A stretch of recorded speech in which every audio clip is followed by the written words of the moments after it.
India market invest মাইন্ডসেটে আপনাদের স্বাগত। যারা চ্যানেল নতুন এসেছেন তাদেরকে বলবো প্লিজ চ্যানেলটাকে সাবস্ক্রাইব করবেন, একটা লাইক করবেন, বেল আইকনটা প্রেস করবেন, তার সাথে অল বাটনটা প্রেস করবেন, নোটিফিকেশনটা তাহলে সঙ্গে সঙ্গে আপনাদের কাছে গিয়ে পৌঁছাবে। দেখুন অলরেডি কিন্তু আমরা একটা ভিডিও আপলোড করেছি যেখানে রিনিউয়াল সেক্টর একটা বেস্ট কোম্পানি যেটা 29% তার হাই থেকে কিন্তু নিচে পড়ে আছে। তো সেই কোম্পানি নিয়ে আলোচনা করেছি ডিটেলসে। এই কোম্পানিটা কিন্তু এখন বলতে পারেন আন্ডার ভ্যালু, কারণ কোম্পানিটা এক বছরে প্রায় 300%-এর কাছাকাছি রিটার্ন দিয়েছে। তো যখন কোম্পানিটা উপরের দিকে উঠছিল আমরা সবাই এই কোম্পানিটা বাই করার জন্য ছুটছিলাম। এখন কোম্পানিটা নিচে এসছে, এখন কিন্তু চিন্তা ভাবনা করা যায় এই কোম্পানি নিয়ে। মার্কেট ক্লোজ হয়ে গেছে, তো মার্কেট রিলেটেড নিউজ নিয়ে চলে এসেছি। চলুন নিউজে যাই। দেখুন নিফটিকে দেখলে দেখাবে কিন্তু আজকের দিনে 1%-এর ওপরে কিন্তু পড়েছে। তো নিফটি 1%-এর ওপরে পড়েছে কেন? চলুন আগে সেটা একটু বোঝার চেষ্টা করি, নিফটি আজকে পড়েছে কেন। দেখুন আমরা যদি ডাউ জোন্সের ফিউচারকে দেখি তাহলে দেখলে দেখা যাবে কিন্তু ফিউচার কত পার্সেন্ট, অনলি ফর 40% পড়েছে। 40% 0.40% পড়েছে। তো সেই জায়গায় দাঁড়িয়ে যে ব্যাপক একটা গিরাবাট যে আমেরিকার মার্কেট থেকে আসছে সেরকম ব্যাপার নয়। দেখুন ফিউচার কি, ডাউ জোন্সের যে ফিউচার সেই ফিউচার কিন্তু আমাদের মার্কেটের সঙ্গে চলে। তো সেই জায়গায় দাঁড়িয়ে বলা যেতে পারে যে আমেরিকার থেকে বিশাল একটা খারাপ নিউজ কিন্তু আজকে এখনও পর্যন্ত পাওয়া যায়নি। আজকে ইভিনিংয়ে পাওয়া যেতে পারে কি নিউজ, ওখানে জিডিপি ডেটা আজকে 28 তারিখে কিন্তু জিডিপির ডেটা বেরোতে পারে ইভিনিংয়ে, সম্ভবত ওই 5টা, 5:30, 6টা নাগাদ হতে পারে। ঠিক আছে, তো সেই জায়গায় দাঁড়িয়ে তখন অবশ্যই আমরা আলোচনা করব। তো আপাতত কিন্তু আমেরিকার থেকে কোনো খারাপ নিউজ আসছে না যেটা মার্কেটকে কিন্তু নিচে নামাতে পারে, সেরকম কোনো নিউজ নেই। দেখুন ড্যাক্স জার্মানির মার্কেট দেখলে দেখা যাবে পজিটিভ রয়েছে 0.12%। ফুটসি ইউকের মার্কেট নেগেটিভ রয়েছে 0.52%। তো আমাদের মার্কেট 1.24 এরকম সামথিং একটা নিচে আছে, তো এরকম কিন্তু পড়েনি। আমরা যদি ফ্রান্সের মার্কেট দেখি, ফ্রান্সের মার্কেটও কিন্তু 0.09% নিচে পড়েছে। তো সেই জায়গায় দাঁড়িয়ে যে বিদেশে মার্কেট থেকে যে বিশাল একটা খারাপ নিউজ সেরকম কিন্তু কিছু পাওয়া যাচ্ছে না। দেখুন নিকিকে দেখলে দেখা যাবে নিকি মার্কেট ক্লোজ হয়ে গেছে, নিকি কিন্তু 0.25%। সেখান থেকেও কিন্তু অর্থাৎ জাপানের মার্কেট থেকেও কিন্তু খারাপ কোনো নিউজ নেই। তাহলে বলা যেতে পারে গ্লোবাল থেকে কিন্তু কোনো খারাপ নিউজ পাওয়া যাচ্ছে না। দেখুন স্যার রিলায়েন্স ইন্ডাস্ট্রিকে দেখলে দেখা যাবে যেটা হচ্ছে সবচেয়ে ওয়েটেজ, সেকেন্ড ওয়েটেজ বলতে পারেন রিলায়েন্স ইন্ডাস্ট্রির মার্কেটে বেশি। ফার্স্ট এইচডিএফসি ব্যাঙ্ক, সেকেন্ড হচ্ছে রিলায়েন্স ইন্ডাস্ট্রি। তো সেখান থেকে দেখলে দেখা যাবে কিন্তু রিলায়েন্স ইন্ডাস্ট্রি 1.89% নিচে পড়েছে। তো এটা একটা কারণ বলা যেতে পারে। আর যদি আমরা এইচডিএফসি ব্যাঙ্ককে দেখি তাহলে এইচডিএফসি ব্যাঙ্ককে দেখলে দেখা যাবে 1%-এর কাছাকাছি কিন্তু নিচে পড়েছে। তাহলে এখানে বলা যেতে পারে এইচডিএফসি ব্যাঙ্ক কিন্তু ঠিকঠাক আছে, মানে ব্যাপক একটা যে পড়েছে মার্কেটকে নিচে নামাবে সেরকম ব্যাপার না। রিলায়েন্স ইন্ডাস্ট্রি পড়েছে। দেখুন আমরা যদি নিফটি মিড ক্যাপকে দেখি তাহলে মিড ক্যাপকে দেখলে দেখা যাবে কিন্তু 2%-এর উপরে পড়েছে, মানে 2.14% পড়েছে। আর নিফটি স্মল ক্যাপকে দেখলে দেখা যাবে কিন্তু স্মল ক্যাপ কীরকম পড়েছে, 2%-এর উপরে পড়েছে। তাহলে বলা যেতে পারে আমাদের মার্কেটে কিন্তু যে পড়ার পিছনে বিশাল কিছু কারণ তো খুঁজে পাওয়া গেল না। তো ওভারঅল কিন্তু বলতে পারেন মার্কেট পড়ার পিছনে কারণ কী হয়েছে, কারণ হচ্ছে প্রফিট বুকিং। প্রফিট বুকিংয়ের জন্যই কিন্তু আজকের দিনে দেখলে দেখা যাবে 1.22% কিন্তু মার্কেট পড়েছে। তো সেই জায়গায় দাঁড়িয়ে দেখুন যদি ভাবা যায় তাহলে কিন্তু আমাদের সামনে একটা বড় একটা ইভেন্ট আসতে চলেছে, কি ইলেকশন। তো সেই জায়গায় দাঁড়িয়ে স্যার ইলেকশন আসতে চলেছে, এখানে কিন্তু মার্কেট এরকম একটা রিয়াক্ট দেখাতেই পারে। কেন দেখাতে পারে, কারণ মার্কেট কিন্তু অল টাইম হাইয়ের কাছাকাছি চলছে। তো এতদিন 22,000-কে হোল্ড করছিল, তো আজকে দেখলে দেখা যাবে কিন্তু 22,000-কে কিন্তু ব্রেক করে নিচে চলে এসছে। তো প্যানিক হওয়ার কোনো কারণ নেই, মার্কেট ওপরে উঠলে তো নিচে নামবেই। তো সেই জায়গায় দাঁড়িয়ে কোনো খারাপ নিউজ পাওয়া যাচ্ছে না, বলতে পারেন মোটামুটি প্রফিট বুকিংয়ের জন্যই কিন্তু আজকে হচ্ছে মার্কেট এতটা পড়েছে। তো সেই জায়গায় দাঁড়িয়ে এই জায়গায় আপনাকে কিন্তু ভালো স্টক পিক করতে হবে এবং ইনভেস্টমেন্ট করতে হবে, এটাকে কিন্তু সুযোগ হিসেবে কাজে লাগাতে হবে। চলুন এবার আমরা আইপিও, যেসব আইপিওগুলো এখন বাজারে চলছে সেই আইপিওগুলোর গ্রে মার্কেট প্রিমিয়াম একটু দেখে নিই, কারণ গ্রে মার্কেট প্রিমিয়ামে কিন্তু দেখে আইপিওতে ইনভেস্টমেন্ট করতে হয়। তো গ্রে মার্কেট প্রিমিয়াম যত ভালো থাকবে তত কিন্তু লিস্টিং গেনের সম্ভাবনা বেশি থাকবে। দেখুন সম্ভাবনা বললাম, লিস্টিং গেন তত পাবেন এরকম ব্যাপার নয়। মার্কেট যদি এখান থেকে পড়তে থাকে তাহলে গ্রে মার্কেট প্রিমিয়ামও কিন্তু পড়তে থাকবে। চলুন যাওয়া যাক। দেখুন স্যার ইক্সিকন এই যে কোম্পানিটা, এই কোম্পানিটার আইপিও আজকে কিন্তু সেকেন্ড দিনে টুডে গ্রে মার্কেট প্রিমিয়াম দেখাচ্ছে কত, 170। তো সেই জায়গায় কোম্পানিটার হচ্ছে গ্রে মার্কেট প্রিমিয়াম পার্সেন্টেজ হিসাবে দেখলে কত দেখাচ্ছে, 120% কিন্তু আজকের দিনের ডেটা হিসাবে দেখাচ্ছে। তাহলে 7 দিনে পয়সা ডবল, যে মানে থাম্বনেলটা দিয়ে আমি ভিডিওটা বানিয়েছিলাম এই কোম্পানির ডিটেলসে, তো সেই জায়গায় লিখেছিলাম 7 দিনে পয়সা ডবল। তো সেখানে দেখা যাচ্ছে কিন্তু আজকের দিনে, কালকের দিনও তাই ছিল, 170 ছিল গ্রে মার্কেট প্রিমিয়াম 27 ফেব্রুয়ারি। তো 7 দিনে কিন্তু পয়সা ডবলের বেশি বানিয়ে দিচ্ছে আপাতত যা দেখাচ্ছে।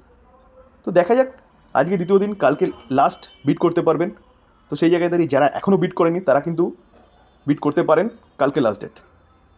তো যদি এরকমই থাকে তাহলে কিন্তু এক্সপেক্ট করা যেতেই পারে যে লিস্টিং গেন কিন্তু ডবল বানিয়ে দিতে পারে কোম্পানিটা। চলুন নেক্সট কোম্পানি দেখি, নেক্সট আইপিও দেখি, যেটা মার্কেটে এখন ওপেন আছে। দেখুন প্লাটিনাম ইন্ডাস্ট্রি আইপিও, যেই আইপিওটা কিন্তু এখন ওপেন আছে, আজকের দিনে দ্বিতীয় দিন। তো এই আইপিওটা যদি গ্রে মার্কেট প্রিমিয়াম দেখেন টুডে তাহলে 100, তো সেই জায়গায় দাঁড়িয়ে এই আইপিওটাও কিন্তু 65% আজকের দিন হিসাবে কিন্তু এখনও লিস্টিং গেন দেখাচ্ছে। তো আজকের দিনে সেকেন্ড দিন, কালকে পর্যন্ত এখনও হচ্ছে কিন্তু বিট করা যাবে, কালকে থার্ড দিন, কালকেই ক্লোজ হবে। তো সেই জায়গায় দাঁড়িয়ে যারা এখনও চিন্তাভাবনা করছেন লাগাবেন কি না, তারা কিন্তু চিন্তাভাবনা করতে পারেন আইপিওতে, যেহেতু গ্রি মার্কেট প্রিমিয়াম কিন্তু 65% দেখাচ্ছে। এটা কমতেও পারে, বাড়তেও পারে। দেখুন কালকের দিনও কত ছিল, 100 ছিল।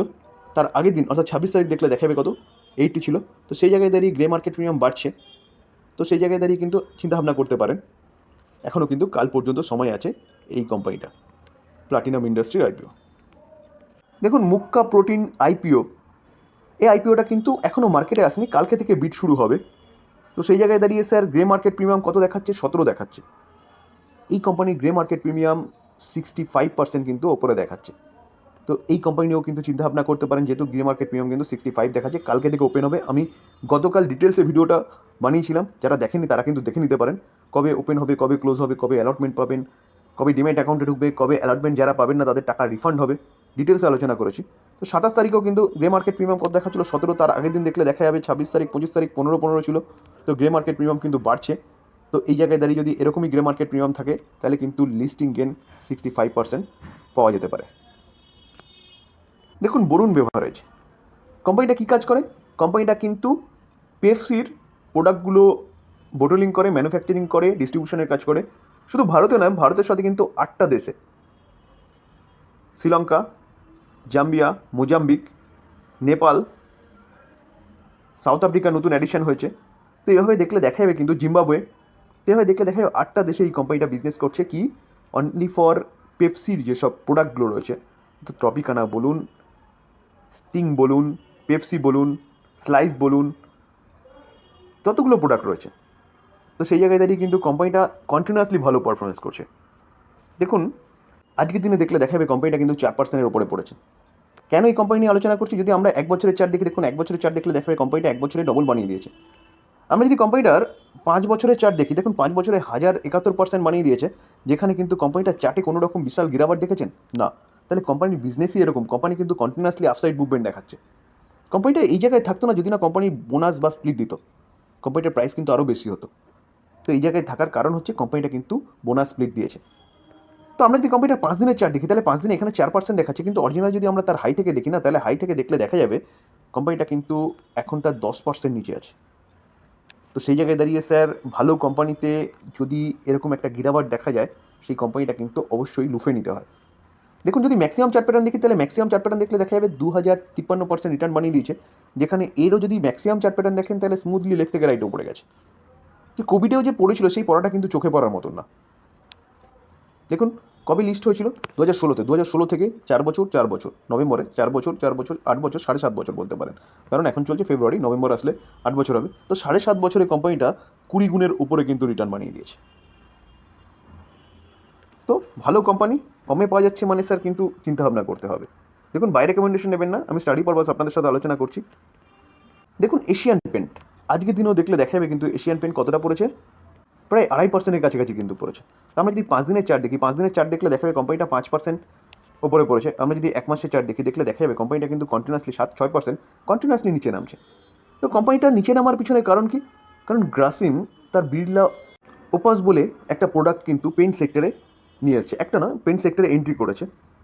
তো সেই জায়গায় দাঁড়িয়ে এই যে কোম্পানি সবাই মনে করছে যে এশিয়ান পেন্টের একটা থ্রেড হচ্ছে গ্রাসিম নিয়ে এসছে বা কম্পিটিটর বলতে পারেন।